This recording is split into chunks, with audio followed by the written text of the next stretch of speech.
Last 3 இயர்ஸ்ல கம்பெனியோட profit வந்து மினிமம் 15 கோடி இருந்தா மட்டும் தான் அந்த கம்பெனி மெயின் போர்டுல இஷ்யூ பண்றதுக்கு குவாலிஃபை ஆவாங்க.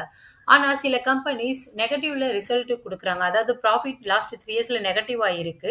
எக்ஸாம்பிள்க்கு வந்து ஏத்தர் எனர்ஜி பார்த்தீங்கன்னா, லாஸ்ட் 3 இயர்ஸ்ல கன்டினியூஸா நெகட்டிவ் மட்டுமே அவங்க ப்ராஃபிட் குடுத்துருக்காங்க. ஆனாலும் இவங்க மெயின் போர்ட்ல லிஸ்ட் ஆயிருக்காங்க. எப்படின்னா, இவங்க வந்து QAP ரூட் மூலமா ஐபிஓல இஷ்யூ பண்ணுவாங்க.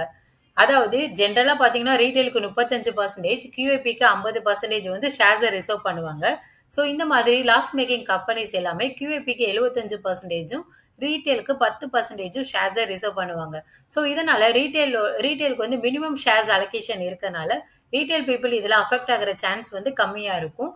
ஸோ QAPய பொறுத்தவரை அவங்க ஒரு qualified institutional buyers. So mutual fund, banks, insurance company இந்த மாதிரி ஃபினான்சியல் எக்ஸ்பர்டீஸ் வந்து இந்த QAPல இன்வெஸ்ட் பண்ணுவாங்க. இதனால அவங்க நல்ல கம்பெனிய கம்ப்ளீட்டா அனலைஸ் பண்ணிட்டு தான் இன்வெஸ்ட் பண்ணுவாங்க.